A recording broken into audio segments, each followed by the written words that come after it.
పొట్టోడు సైజే పొట్టోడు కాదు, పొలిటికల్ కూడా పొట్టోడే. ఇంకోటి నాకు సలహాలు చాలామంది సలహాలు ఇస్తున్నారు, పొట్టోడు అనొద్దని. నేను ఉట్టిగానే అన్నా అందరిని, నేను ఉట్టిగానే అన్నా. చాలామంది ఉన్నారు, ఈయన క్యాబినెట్లో మొత్తం మంది ఉన్నారు. అన్నా కేసీఆర్ టైంలో కూడా ఆయన కుటుంబాన్ని అన్నాం కానీ క్యాబినెట్లో అన్నామా? ఎవరైనా ఎమ్మెల్యేలను అన్నామా? ఎవరైనా ఎంపీలను అన్నామా? ఎవరైనా సీనియర్ లీడర్లను అన్నామా? మాజీ వాళ్ళని అమ్మినా? ఎవరికి ఏ భాష అర్థమవుతుందో, ఎవడు ఏ భాష మాట్లాడతాడో ఆ భాషలో మాకు రిప్లై ఇస్తారు. మేము మహాత్మా గాంధీని యాద కదా ఒక చెంపశైలం అంటే ఇంకో చెంపశైలం పెట్టి దొడపని అలవాడు. కోర్టు తెస్తాడు. ఇప్పుడు అంతటి గిట్టుబాటు ధర తెచ్చినారు. నీకు గుండు ఉంది అనుకున్నాగా, నువ్వు రైతులందరూ గుడ్డు కొడతావని మేము అనుకోలేదు. ఇప్పటి గుండుకు బుద్ధి చెప్పాల్సిన బాధ్యత ఉన్నది. ఆయన అంటాడు నాకున్నది గుండు, నేను రాసిచ్చింది బాండు అని. మీరు ఎవరిని గెలిపించిందా? నాకున్నది గుండు, నేను రాసింది బాండు అంటాడు ఆయన. పసుపు బోర్డు తెస్తా అని బాండు రాసిచ్చింది. ఒక గుండు ఆయన మీకు బాండు పేపర్ రాసిచ్చాడు. ఈ గుండును పార్లమెంట్ మీరు పంపించారు. ఇప్పుడు మళ్ళా గుండును గెలిపించండి, నేను మీకు పసుపు బోర్డు ఇస్తా అంటున్నాడు. ధమాక్ లేనివాడికి ఆ క్యాంపెయినింగ్కి వచ్చినప్పుడు కూడా 2024 ఎలక్షన్లు గంతపూర్తో తెలియదు. చదువు రాదు, చదువుడు పేపర్. అప్పటికి బోర్డు వచ్చింది,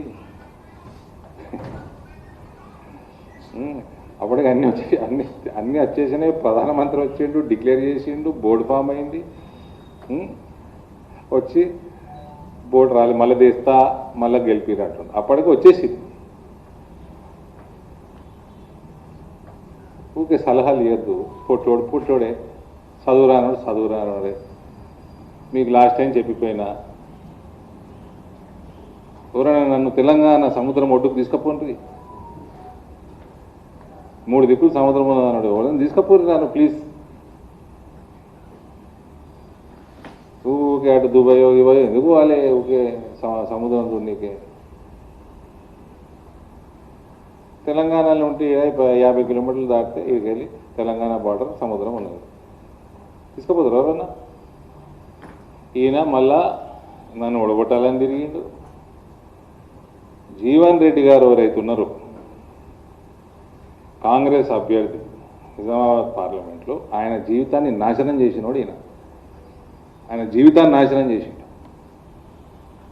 if he would have contested Karimnagar like he wish to do, he would have performed much better.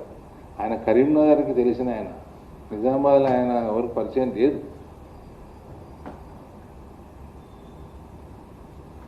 Nizamabad పార్లమెంట్లో వీళ్ళకి ఎన్నడూ క్యాండిడేట్ లేకుండే లాస్ట్ టైం, నెక్స్ట్ టైం కూడా లేరు. పాపం జీవన్ రెడ్డి గారిని నాశనం చేసిన ముఖ్యమంత్రి అయినా.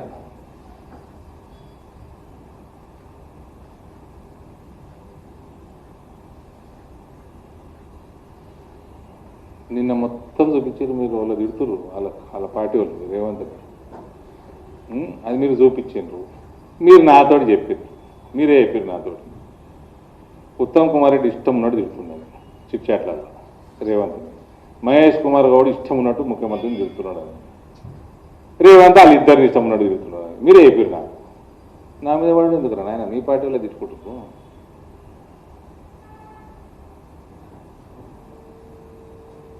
నాకు గుండె ఉన్నది, నువ్వు పొట్టోనవే, ఇది తప్పేంది అను. నేను కూడా అంట, భూమికి జానెట్ లేవు నువ్వు, నీకు ఎందుకు పోతున్నావు అడిగి చెప్పు. ఆ స్కూల్కి, యాంటీ ఇండియా స్కూల్కి ఎందుకు పోతున్నావు చెప్పు.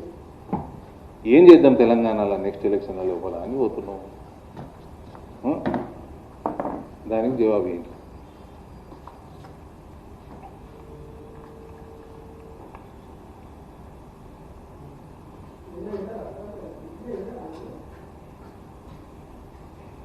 ఏ ఛానల్ పెట్టినా అదే చూపించారు మీరు.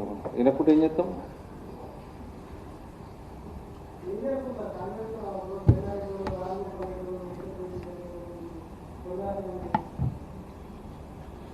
నేను మీకు ఏం చెప్పినా మళ్ళీ ఇప్పుడు నేను నిన్న చిట్ చాట్లో చెప్పినా, నిన్ననే కదా మనం కూర్చుంది, ఇప్పుడు ఓపెన్గా చెప్తున్నా.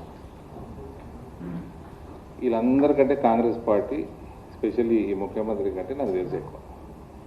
అందుకే చెప్తున్నా, ఫుల్ ధీమాతోటి 2029లో భారతీయ జనతా పార్టీ ప్రభుత్వంలోకి 100% వస్తుంది, 2/3 మెజారిటీతో.